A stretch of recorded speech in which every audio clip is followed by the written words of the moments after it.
Purple and Gold podcast. Today, uh, Vikings. Another brutal loss. There's no other way to put it, really. We have Will with us. Will, first time on the channel, Packers fan. We've been friends for how long is it now? 3, 4 years? It's been About quite three or some four, time, yeah. huh? And Yeah, surprisingly, with a lot of the people that I know that are Packers fans, I actually get along quite well with them.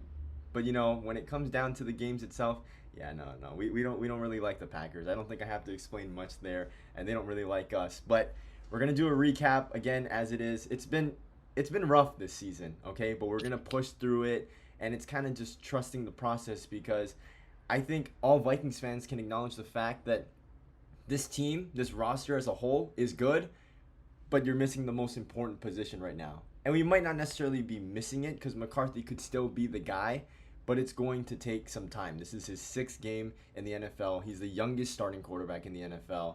So we're going to get into all of that today. Will, do you want to just give your initial thoughts on the game? I think from the gun, from the start, it was just the meat. Like it started off the Vikings just trying to do the same plays as the Panthers and the Eagles, just trying to run the ball. But they got that field goal off the bit. But as soon as they went down 7-3, it just became okay. We're gonna press, and then it went even worse. Then it's 7, then it's 10-3, then it's 10-6, then it's 17-6 off that muffed punt, and right from then, you kind of lost the plot, and you kind of put into the worst position for J.J. McCarthy at least against his defense. It's like you want to run the ball, but now you can't, and now you have Micah Parsons, Edwin Cooper, Devontae White, and Rashawn Gary chasing you, and that's just terrible for him. Yeah, that's a tough. Great for me though. I love that. Yeah, great for you guys. But yeah, with the way that this season has played out, JJ McCarthy obviously not processing the field as fast as you'd like him to, going up against a front seven like that. I mean, we know what the Packers are capable of. This unit has kind of been together for a long time for the most part. It's been at least 3 years, and Micah Parsons obviously being the big new addition there. But yeah, I mean, from the get, like you said, it felt like this was the Packers game, unless Jordan Love decided to throw it away. Because, he is a gunslinger at heart. The guy will just loft it He's up good. there sometimes. But it wasn't He's that got type Brett of game. Favre in him. Yeah, it is the Brett Favre in him. And Emmanuel Wilson really kind of just carried the team today. I mean, he had to fill in a big hole with Josh Jacobs being out. He was questionable before the game started, but I felt like he really came in and did exactly what he needed to do and more. And he scored me some fantasy points too. So, if anyone was going to score today, it had to be Emmanuel Wilson. So it happened. But I was hoping for some Christian Watson, but I'll take the win for Emmanuel. Take And the honestly, win. I think that him and Michael Parsons are the players of the game. Yes, Or not. absolutely. I don't think that's debatable. So, look, let's go to this JJ McCarthy conversation because I think for as long as this season goes, which we have about 7 more weeks or so. Yeah, I mean that's going to be the Yeah. conversation is JJ McCarthy, who are they going to bring in this offseason to potentially replace him as competition? And look, I've made it clear time and time again on this channel that I am a firm JJ McCarthy believer. And I think we're going to have to go back, okay, to this quote that Kevin O'Connell gave early on in his tenure as a head coach. He said that organizations fail young quarterbacks more than young quarterbacks fail organizations. And I believe that. And he is totally right when he says that. But I'm not going to lie. I think we failed JJ McCarthy as it stands right now, okay? Because whether you like it or not, okay, that first year doesn't count. Why? And I say this because he got hurt and never had the full year to even get practice reps, right? Having those physical reps, I think, is equally as important to the mental ones that he had last year. So the fact that he wasn't able to work on his mechanics, which has been a huge issue, right? People are talking about, oh, his footwork is not great, and he's just purely using his arm to get the ball downfield. I think that lost year is a real issue behind that. And so they kind of treated that year as if he was healthy the whole time and then threw him in. Because look, ultimately, them signing Sam Darnold in 2024 was the sign where it's like, hey, we're going to draft a quarterback, but we know that whoever we're getting where we're sitting in the draft, we're not going to be able to start them day one. So it's important to have a veteran. They should have treated it the same way this year. And I'm glad that we can have this conversation with Will here because coincidentally, the quarterback that was having ties with the Minnesota Vikings late in the offseason was none other than Aaron Rodgers, which us Vikings fans know a lot about Aaron Rodgers. And it's not a lot of good things. But look, Sam Darnold, it was unrealistic because he wanted a long-term deal, and look at the money that he got. They weren't going to do that because J.J. McCarthy is the future. They just needed a bridge quarterback, not a future franchise quarterback that they were going to pay long-term. Same with Daniel Jones. I think Daniel Jones knew that the Vikings were not going to be committed to him, and he wanted some real competition and have a real chance to start, and he made the right decision going to Indianapolis. But with Aaron Rodgers, this was a one-year deal that he was looking for what, $8-10 million? Which, if your whole philosophy is trying to win with a roster with a cheap quarterback, there wasn't a better option than Aaron Rodgers. And on top of that, you would have actually given J.J. McCarthy a legit year to sit, have the practice reps, be behind Aaron Rodgers, and gain experience that way. But I feel like they just threw him into the fire. This would have been the year to correct all of the mechanics that he has issues with. But we wanted to throw him in and say, hey, J.J. McCarthy's ready. He can go up against all these challenges. Clearly, they were wrong. And they put their faith in him a little too early. But what are your thoughts on this situation, Will? Yeah, I think when you're talking about J.J. McCarthy, you got to think there's a lot of factors going into this. Obviously, the injury in year one. He's obviously just the youngest starter. He's 22 years old. And when you think about what his college career was in Michigan, he wasn't asked to do a lot.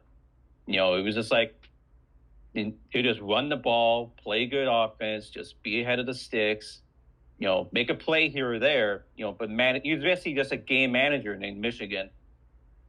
But now in Minnesota, they're asking him to do a lot, be basically the star quarterback, which is a lot of pressure for a guy coming off a meniscus tear and a second-year quarterback. I do think, the situation with Sam Darnold and Daniel Jones kind of devolved where, like, both of them, they want to be starters, and, like, they just kind of had to reset in Minnesota. But I don't think you should get rid of J.J. McCarthy. I think, obviously, this year is not what you wanted out from him. 6 touchdowns, 10 picks. You're 4-7 right now. You're probably not going to make the playoffs. You're having a lot of aging starters on offense and defense, but I think you just got to ride this wave, as painful as it is, because I think even look at Sam Darnold, how his career started off in New York. He was terrible, and you can say that's Adam Gase. And Jesus Christ, yes, that was Adam Gase, but like he went from New York, they kind of like ruined him, and then he went to Carolina.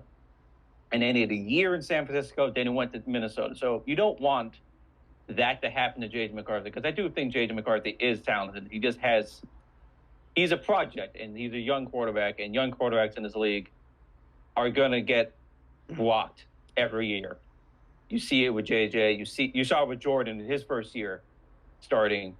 I think we started out 2-5, and, he was at 12 touchdowns, 9 interceptions, and then everyone was wondering in Packers, and I had lose a bit words like, is this the guy?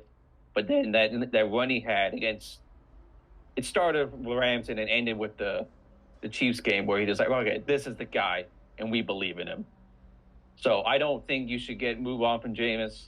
You should not move on from JJ, because God forbid you don't want to go from quarterback to quarterback to quarterback to quarterback to quarterback. I mean, you guys have been doing this since 2018, since Cousins came in. I don't think you want to be in that situation where, like, you just don't know who you're going to have every year now. I mean, look at Jefferson. Like, he's just so frustrated because he's a great player, but, like, he's just forced to do this all over again, which is, the key characteristic of a Minnesota Vikings receiver, apparently. I don't know why. You see it in Randy Moss. He left. Stephon Diggs, he's gone. Yeah, I mean, like you said, if this quarterback carousel keeps going on, as loyal of a player as Justin Jefferson is, and as talented as he is, you just you never know. I mean, and it's not looking promising right now, but I think Will is spot on where it's like you have to roll with JJ McCarthy because look, at the end of the day, you did invest a top 10 pick in him. You passed up on three what have turned into really good quarterbacks now in the league for this guy. And if you're going to say, hey, you know what, we messed up a year later, I think you're going to get a lot of backfire where it's like people are going to be like, why did you not just bring back or bring in one of those three guys, because of the way that they're playing now, and you had them in the building, you kind of knew what they were capable already of doing. So it's an interesting conversation, but I think being patient is the way that you have to look at this because it's so unfair to evaluate a quarterback off of just 6 games. Like it's just not realistic. And that's why, as much as I hate Green Bay, the approach that they have taken with their quarterbacks for the last 2 or 3 decades, that is the formula. You wait as long as necessary. If you truly believe that the guy that you are drafting is capable of doing great things, be as patient as you have to be to make sure that when they are put on the field, they succeed. And that's exactly what they've done. Like Jordan Love, okay, if he goes to any other team, he's not working out because Jordan Love coming out of Utah State was not that great. And to be quite honest, I have no idea what the Packers saw in him. But they were right. And they were also right to be patient. Right? I mean, look, Utah State quarterback, I mean, those guys don't turn out to be NFL superstars and make $50 million. And then Josh Allen in Wyoming, you never know. You just never know, right? But you have to be patient with these guys. And like a lot of people don't like to use they hear, oh, look at Josh Allen and he just had to fix his mechanics. Why can't the same thing happen with JJ McCarthy? And then they go all into the measurables and stuff. Look, the fact of the matter is that both of these guys are talented in their own ways. Maybe JJ isn't as physically gifted, but the guy's already throwing the ball 62 miles an hour without any lower base. Imagine what he does with mechanics. He might not appear physically equal or greater to Josh Allen, but his arm has already proven to be one of the better ones in the NFL. And I know that's crazy, but in terms of a fastball, JJ McCarthy can strike it like nobody else can. So that's what I'm saying. There is a lot to like about JJ McCarthy, but again, you're putting him in such an unfavorable situation because he himself is not ready. And like Will said, you're asking him to take on a lot more responsibility than he ever had in college. This is going to take time. And I think the Vikings knew that this was going to be a project. But to me, it seems like they wanted to start that project just a year or two early, where they just should have been patient and, kind of taken that Jordan Love route because, again, some guys just take more times than others. It's not like this set timetable where it's like, oh, you draft a rookie and the best thing to do is sit him for 1 year. If you're going to be so stuck on this timeline that everyone believes is right, I think that's where you kind of get messed up because I think you have to treat every player unique to their own individual circumstances and kind of just go from there.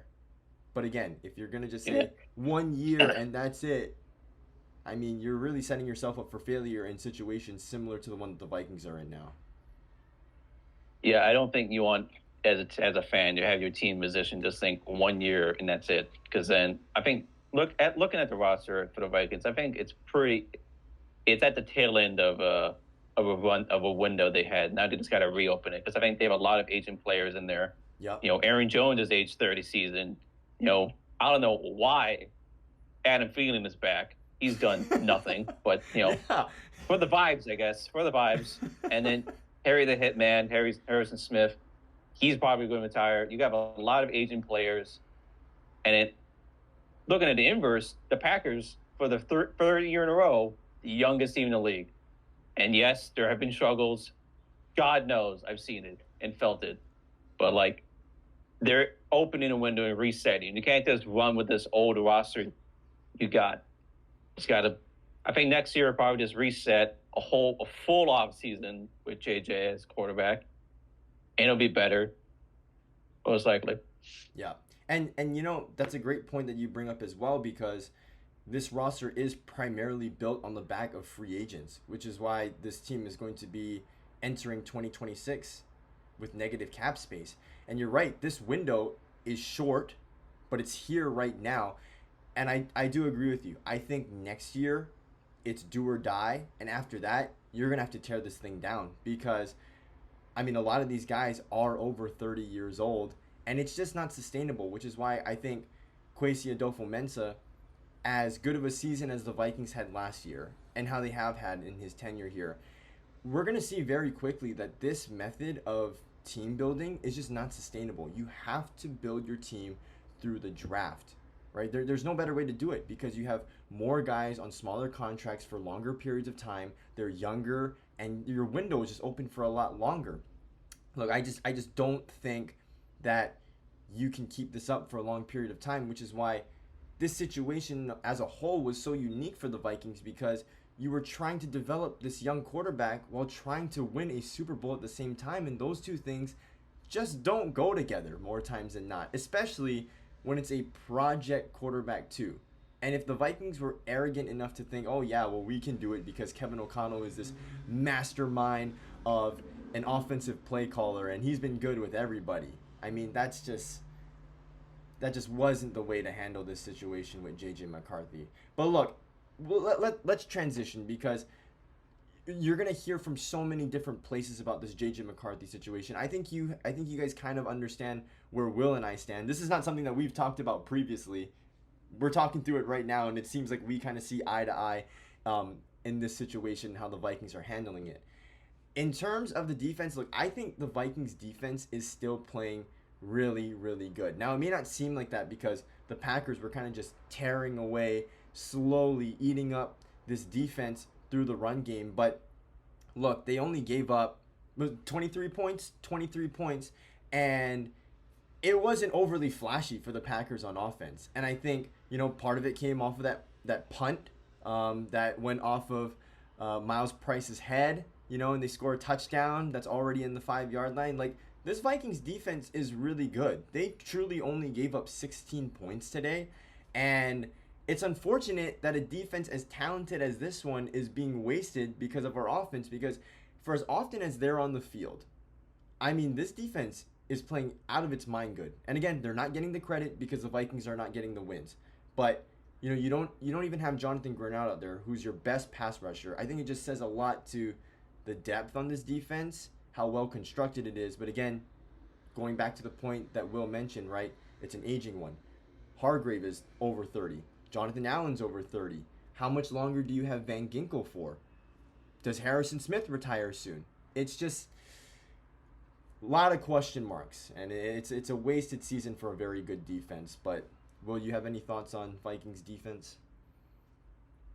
I think, Brian Flores is all his faults as a head coach. I think he's equally as good as a defensive coach, and that annoys me as a Packers fan. But watching his defense, for young quarterbacks, he's terrible to go against because he just confuses you and just pressures you all the time.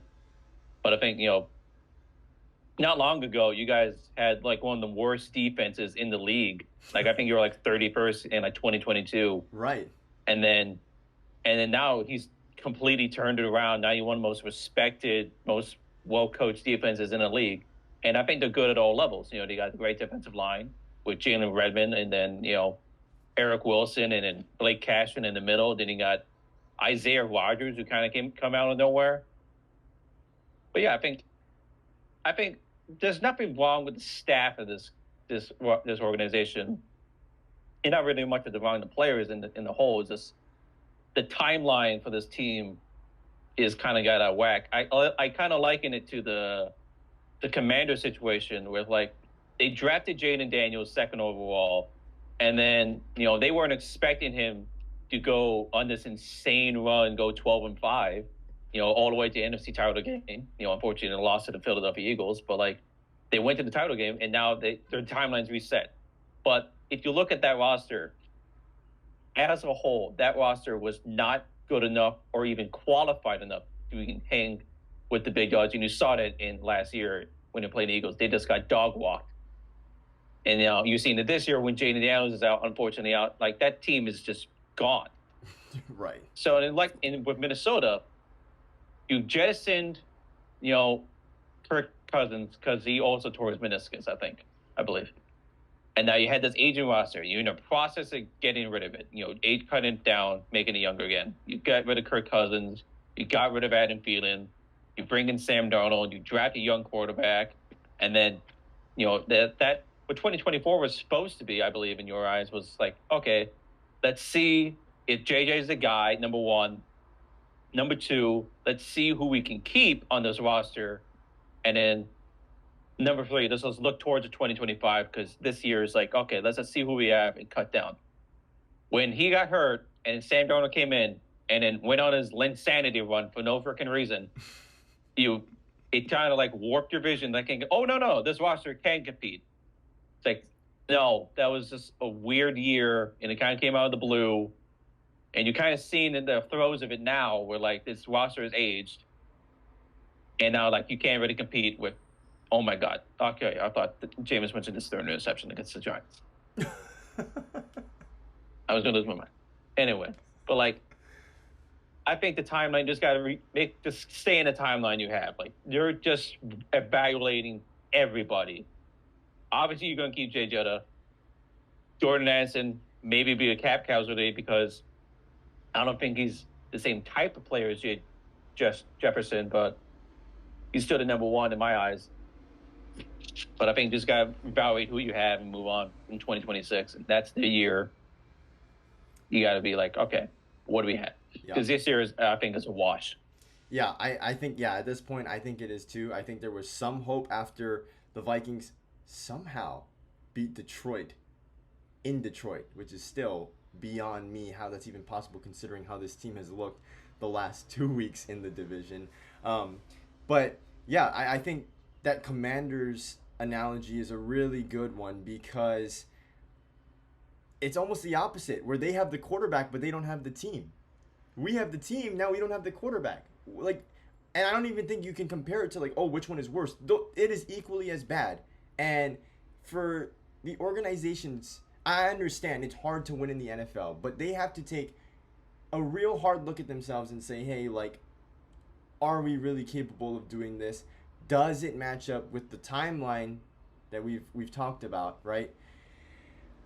It's unfortunate, but here we are nonetheless. Now, if we transition to the offensive side of the ball, there have been a lot of people calling for Kevin O'Connell to give up play calling duties. Now, one thing that I have not been able to stand is his play calling on 3rd and short.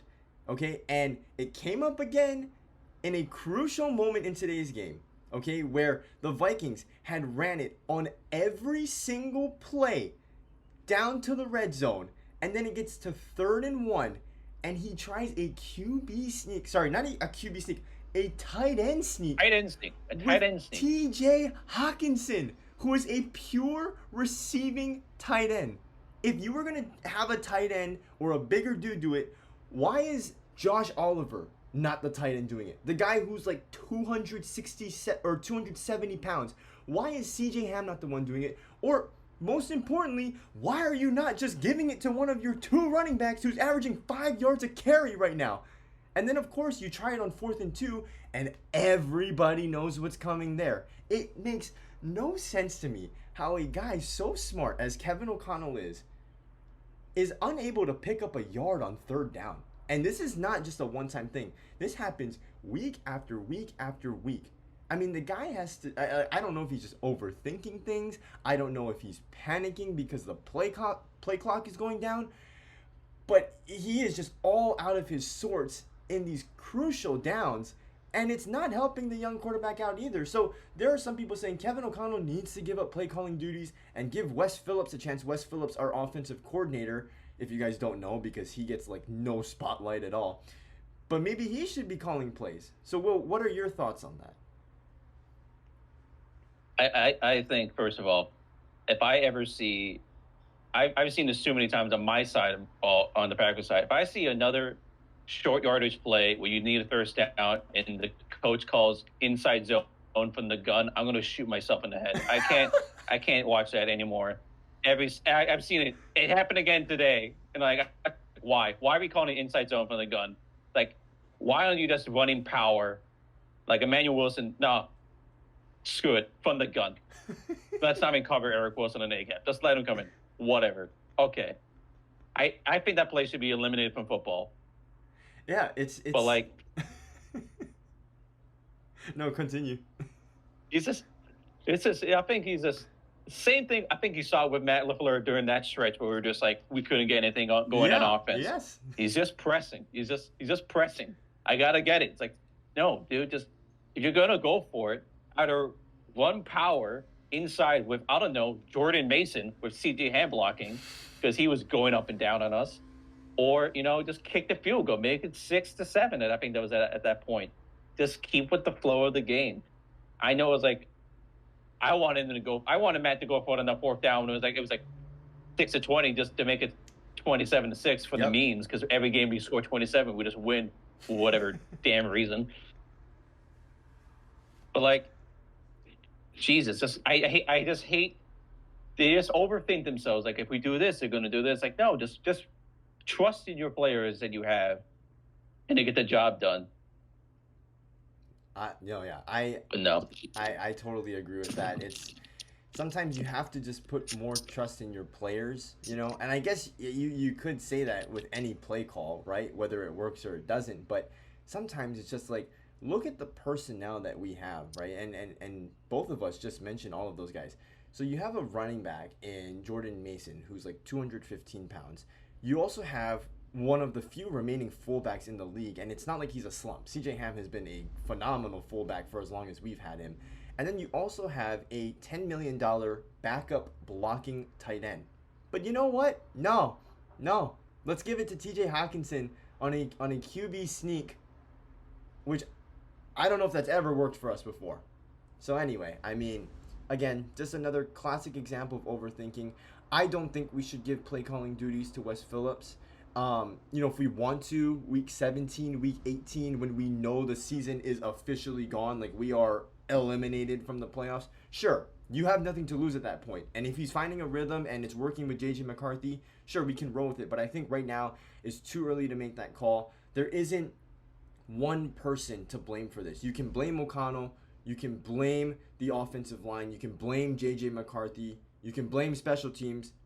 You can point it in all different directions, but I just think to say Kevin O'Connell, especially after what he's done so far for this team. I mean, people forget that he was the coach of the year last year. We had one of the most explosive offenses in the league, and quickly we're just going to switch up on him like that. So my stance on that is no. We should not switch coordinators. I don't know. I'm kind of on the opposite side of the fence with a lot of people. I'm willing to be more patient through what I knew was going to be an experiment, which I knew was going to be a process. Again, I think patience is so important, especially in the NFL, because the moment you start rushing things and coming to a conclusion earlier than it should, you're going to have situations like a Sam Darnold, like a Daniel Jones, as we talked about before.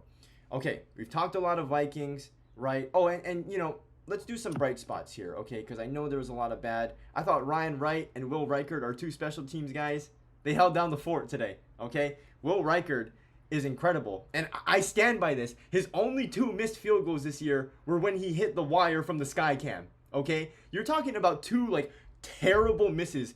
This guy hasn't missed a kick other than those 2 this entire season. This guy has been phenomenal, even from deep. I mean, he has a 62-yarder this year and added 2 55-plus yard kicks today at Lambeau. It's unbelievable. And then Ryan Wright, he deservingly gets criticism time to time because he's not the most consistent guy, but man, he had some pretty nice punts today, a couple out of the end zone, a couple that landed within the 5. So to end off the Vikings talk on a positive note, it'll be our 2 guys who use their legs the most in the sport we call football. Okay, moving over to the Packers side now. The Packers, look, they're an interesting team this year. Okay? Lions just won. Huh? Oh yeah, the Lions. Yeah, the Lions just. Yeah, I saw that. Unfortunate. Yeah, we're both keeping up with the scores, and unfortunately the Bears win and the Lions win. So none of us really win. Everyone stays exactly where they are. It is Love exactly it. where it is. No, Which no actually, movement. yeah, we can get into NFC North talk after this. Look, the Packers though, something. I mean, look, I think I know what it is offensively. You're still looking for somebody at the wide receiver spot to really become that threat, and it's unfortunate that Tucker Kraft went down because Tucker Kraft was turning into that guy. But again, injuries happen. You don't want to see it for any team. I mean, now it's just like, man, where are our passing threats? Because, Matthew Golden obviously hasn't lived up to the standard that you thought he would be as a rookie. Because a lot of people thought he would come in and immediately be the wide receiver one. Whether that's a realistic take or not, that was the expectation in the minds of some people. Romeo Dobbs, I I think think, is. anyone who believes rookies are just going to magically start in the Packers offense have not been following this team for the past like 20 years. This Well, doesn't happen. Okay, yeah, no, as I mean, even frustrating as it Devontae is, Adams. you see this with Devontae. You saw this with Yep. Rashawn Gary. You Yep. see this with You're going to see this with Jordan. They will slowly integrate you in there. A couple snaps here and there, a couple games here and there. You will not be the starter in your first year unless something drastically bad has happened. But like, as far as the Packers, I think the two biggest losses for the offense this year, obviously number one, Tucker Kraft. Mm-hmm. He is by far, in my opinion, I'm a homer, but whatever, a top 10 tight end.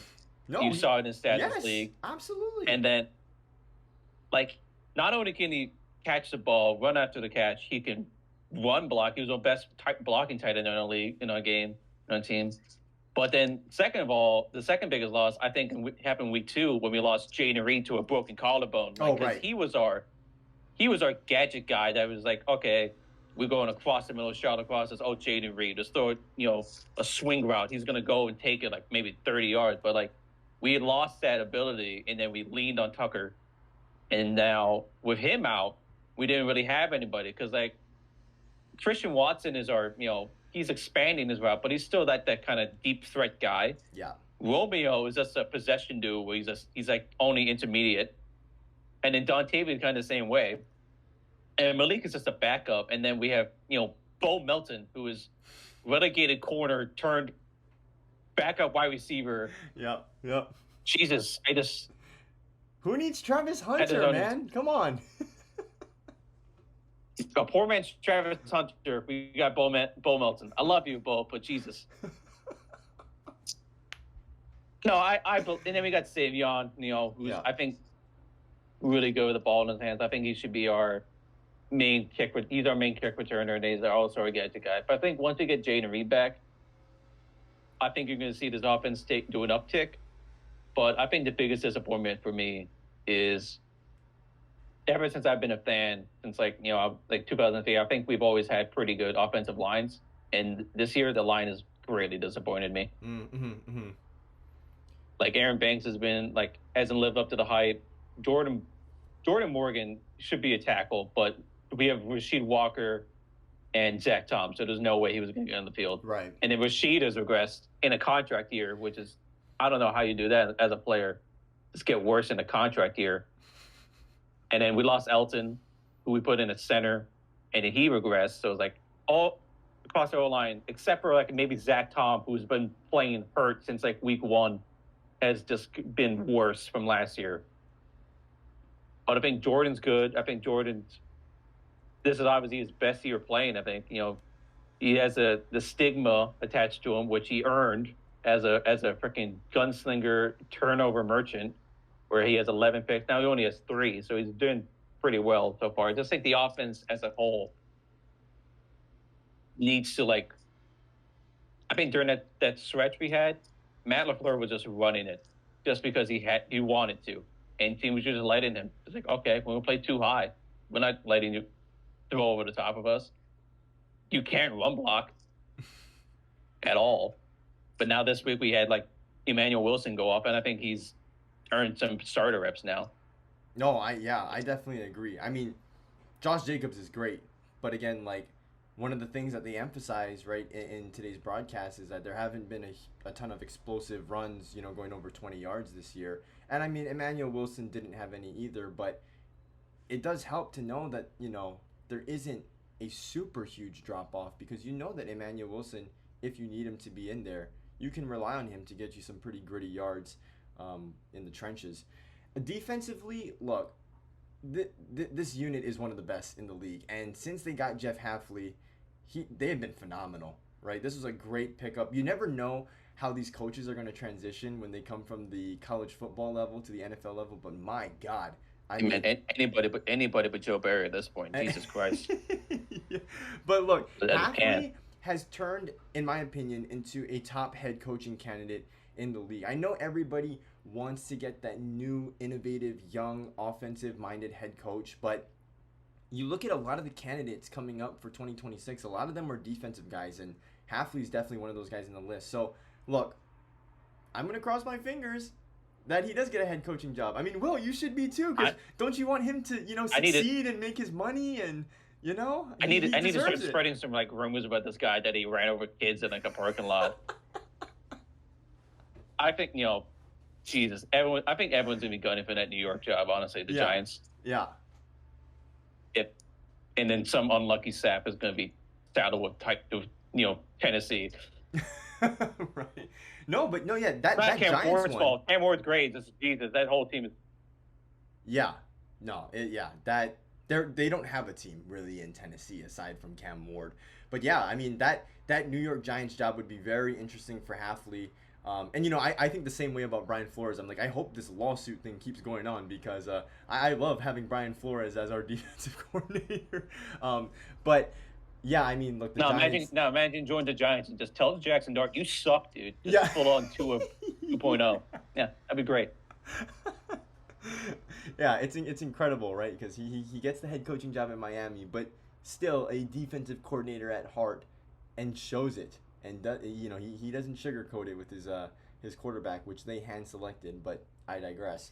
But yeah, that Giants job, I mean, right? You have Abdul Carter, you have Dexter Lawrence, you have Kayvon Thibodeau, you have Brian Burns. Like, imagine what Hafley would do with that. So there's going to be legit conversations. He's going to get interviews this year because what he's done the past 2 seasons as the defensive coordinator has been nothing short of phenomenal. And I don't want to glaze and boost Will's ego too much here. We never want to do that to the Packers faithful, but you got to call it as it is. I mean, Hafley's been doing one hell of a job with a lot of young players. Give your guy props, man. Yeah.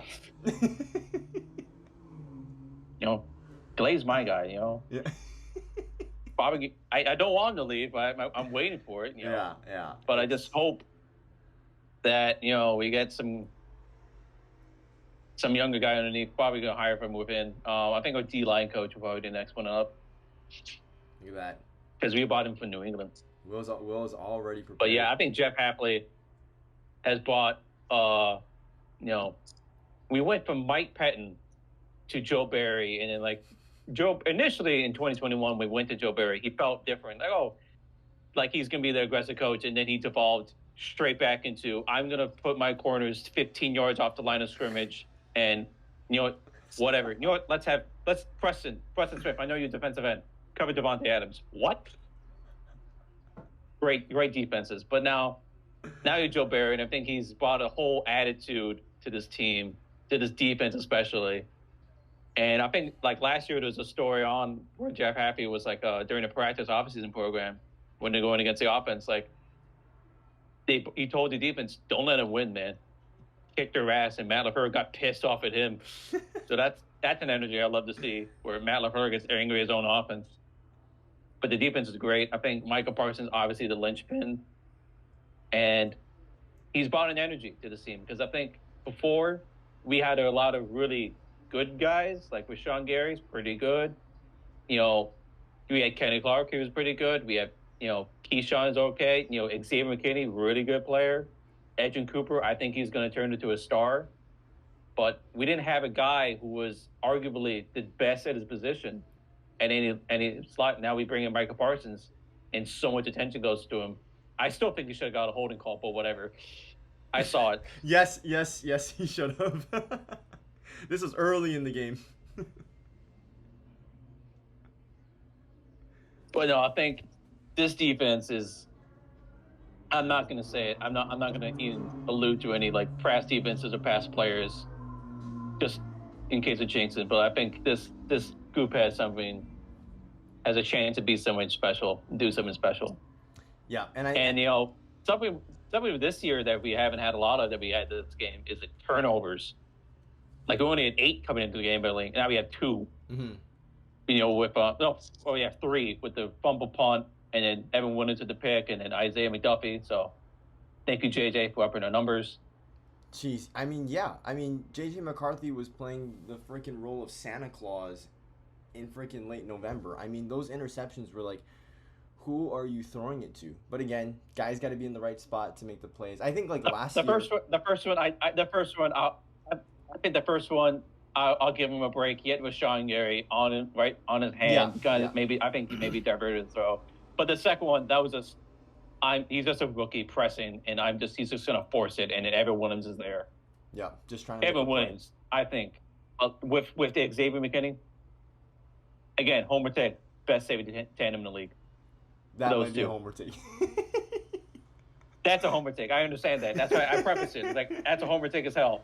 But hey man, Xavier's really good. You saw it last year. Like tied the league in interceptions. Right. And then Evan Williams has taken that jump from that second year jump. It's like I'm going to be a top player in this league, and I think he is.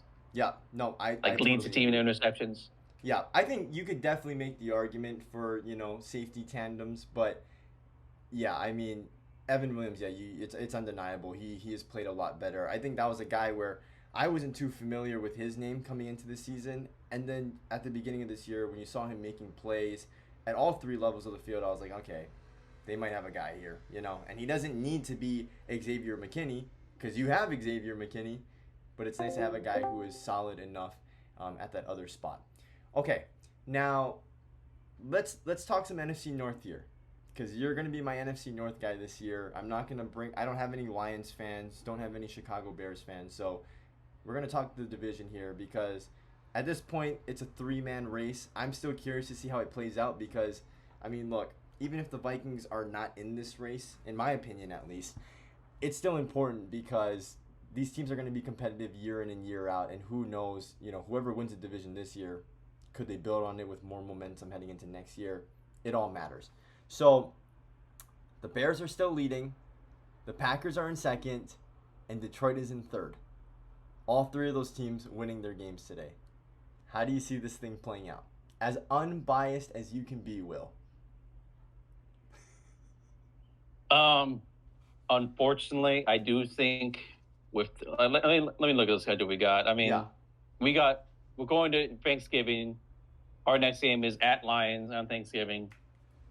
And I think as good as the game we played against in week 1, I think as a whole, Detroit is as a whole different animal at home. So unfortunately, I can see us losing that game. And then we have some tough games ahead of us. And, we had obviously the Lions, and we got to play the Bears twice. And then we got to go to Denver, which against that defense that's arguably as good as ours is not better, I think. I think maybe that's going to be lost. So maybe I think there's an avenue for the Lions to squeak out with this game because after this, I think they only have, let me check. They have at Cowboys after us, at Rams, Steelers, at Vikings, at Bears. I'd say maybe like 2 of those games are like obviously the Rams game and then us. And, the Steelers, who knows what the hell they're going to be every other week. So, I can see them kind of even out. Even the Bears, though, I think they even have 2 games. It's just the Philly game and then us. But every other game, I think they can easily win. They got the Niners. I think with their defense, they can win. And the diminished returns with San Fran, I think with losing Fred Warner and Nick Bosa, I think it'll be a tougher game for that. But I think, each of these teams have a chance to make playoffs, and I think it might be a repeat of last year where 3 NFC North teams go into the playoffs, but you have to see how it all shakes up. I do think the Lions will probably eke it out, though, in my unfortunate opinion. Wow. That would be crazy if they go from 3 years in a row with them, yeah. Yeah. Oh, man. I mean, yeah, it's a tough call right now. I think the big game is obviously like how they play against us. the Yeah. Bears, and then Oh yeah. that Niners game. Yep. The division games. Yeah, they're the most important, and I mean that's why I think they still give the higher seed to the teams that win their division because it comes down to seasons like this where those games matter more than any others that those teams have on the schedule. But yeah, I mean, even though the Bears are 8-3, I'm not sold on them yet. I mean, don't get me wrong, they're a good team, but I just don't think they have the consistency yet. I don't really think that they've beaten anyone that's going to be really competitive for a Super Bowl run this year. And their No, defense. yeah, I mean next week is the actual test. Like, are you Right. for real? Yes, Are you going exactly. to go into Philly? Exactly. Even if you lose, you need to see Chicago just put up a fight Yes. and like stay in it. Yes. But if they get Exactly. like kind of like if it's like a 14-point loss, like okay, maybe next year. But I think irregardless how that game goes next week for the Bears against Eagles, I think this season you won Oh, as a whole. You got your head absolutely. coach. You proved that Caleb Williams is a guy. You know, you have a pretty good defense.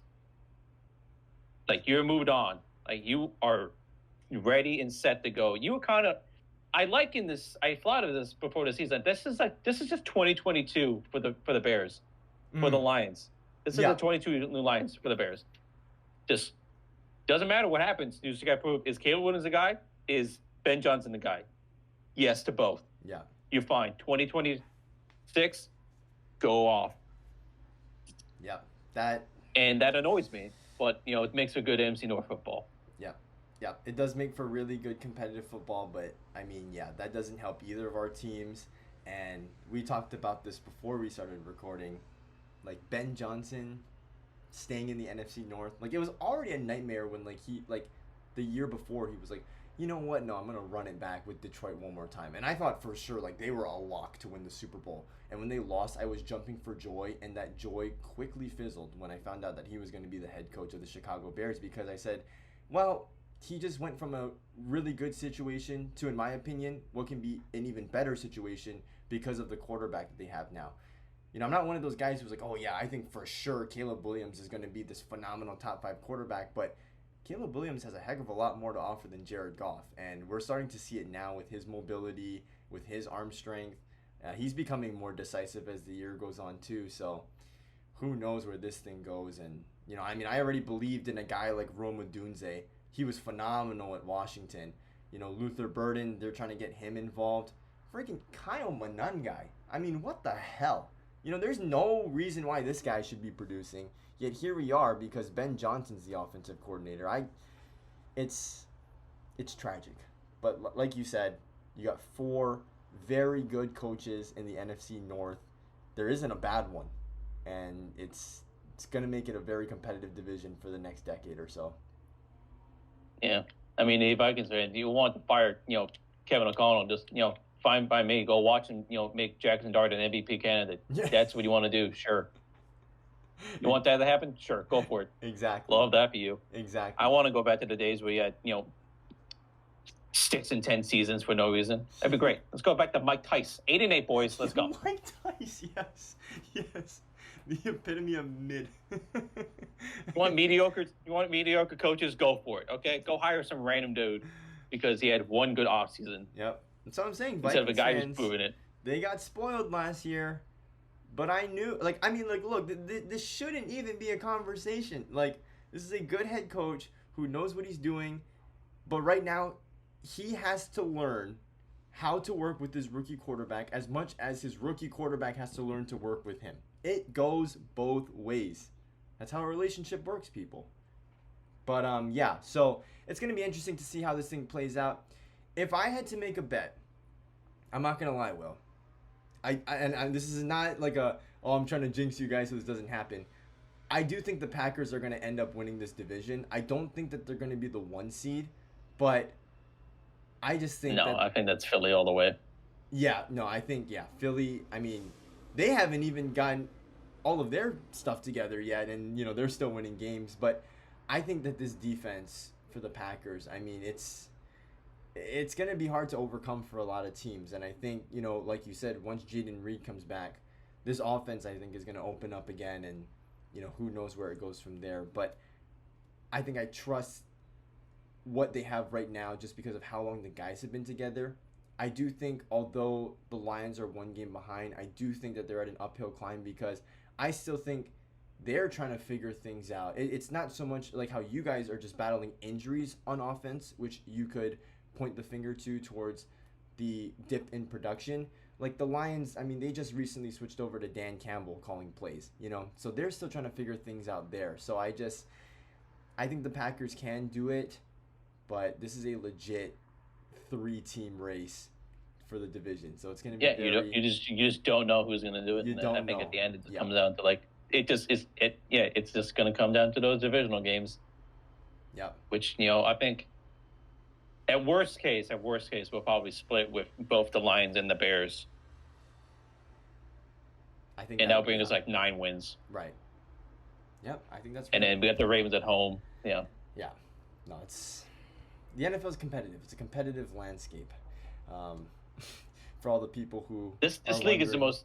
This year. This league is the most wild thing of all time. Like, it is. The Jacksonville is going to lose. The Chargers are going to beat the Steelers to hell and then lose 35-6 and just basically kill Justin Herbert.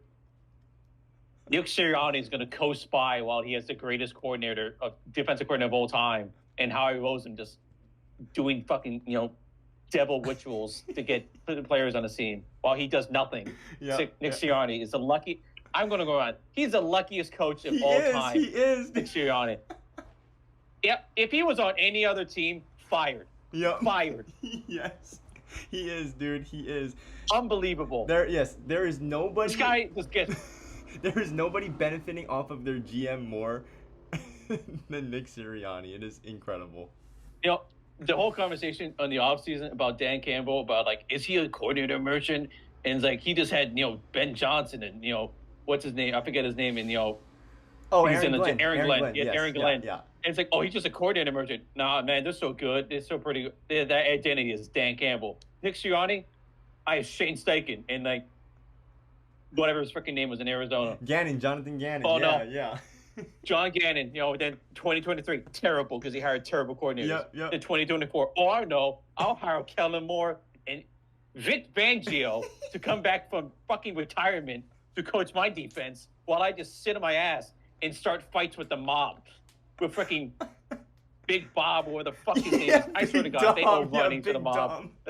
They are a front for the mafia. I believe it in my heart. How can you have Saquon Barkley, that offensive line, Devontae Smith, Dallas Goedert, and just be mid offensively?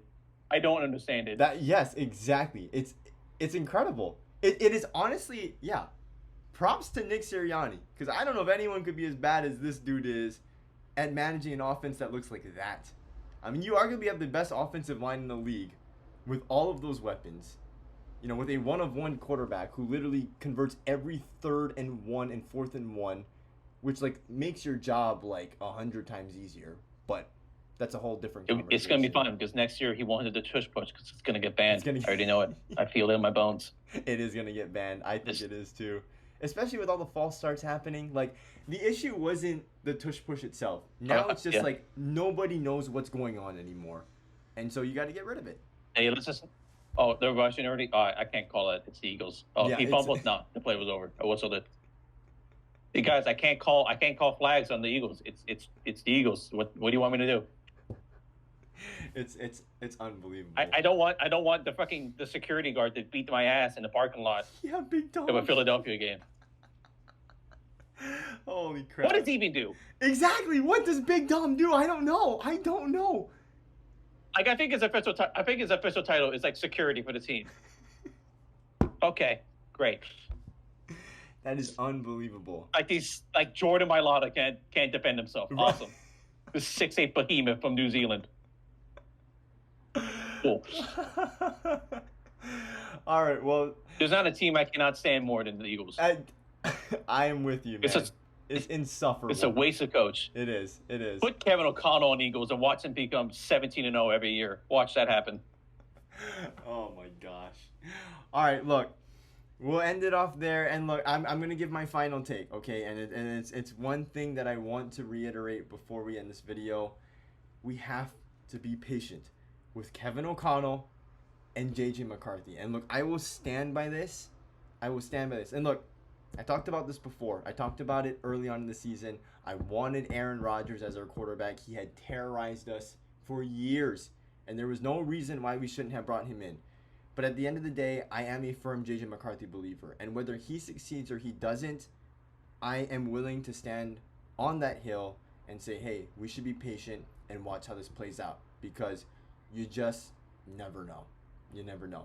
And with the investment that this team has put in, there's no reason to wait it out and see what you got, because the guy's talent is undeniable. But again, it's going to take that time, that work, that effort to see it all come into the player that we think he can be. Will, do you have any final thoughts on anything before we close out this video? I think just to add on your point for JJ McCarthy, I think, reference to my 2023 year with Jordan Love, with all those struggles, 2-5, there was a lot of bad picks. We had a 3-interception game against the Raiders. But, I think as much as there is bad for JJ McCarthy, you got to look at the good things he did and see if you can capitalize on that. Because, I think that throw he made to Jefferson over the top of Karen Valentine and underneath Evan Williams, that is an NFL throw. Yeah. And I think that alone is okay, this guy has the talent. He can do it. He just can't do it consistently as of yet. So you just got to coach him through it. Exactly. And hope he gets better every week. So just have some patience. Exactly. It's not or just cut it down. Give us Jay Jefferson. It was handshake.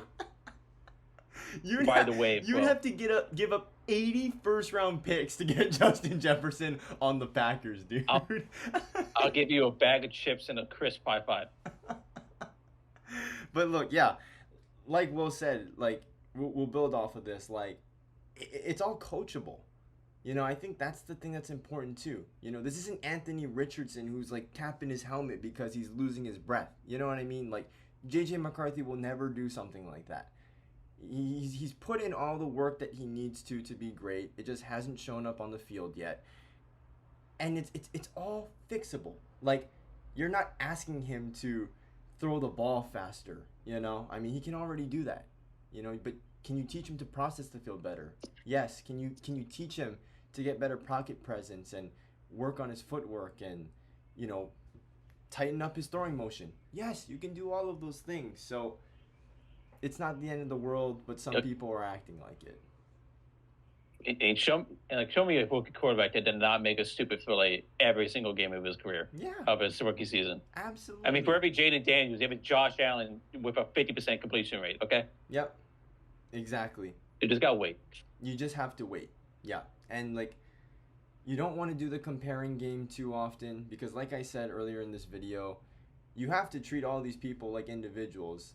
The path to success is different for everyone, and it doesn't just apply for quarterbacks. This applies to literally everyone, whether you play football or not, So I think it's just important to say, hey, how do we get JJ McCarthy to be the best version of himself by whatever means necessary, and we got to take that route. So yeah, thank you to Will for coming on to this video, having an interdivision rival here with us for the first time on the channel. It was great to catch up with you, by the way. And you too, man. Yeah, maybe we can do week 18 when we run the same score again. We can wrap up the season again week 18 with Will here. Will clearly knows what he's talking about. We've talked a lot of ball when we were working at the theater together. We would go on and on. We were drafting rosters and stuff, and we were having all these debates, and I miss that, man. I miss that. We'll do it again. We'll do it again. Yeah, we'll do it again.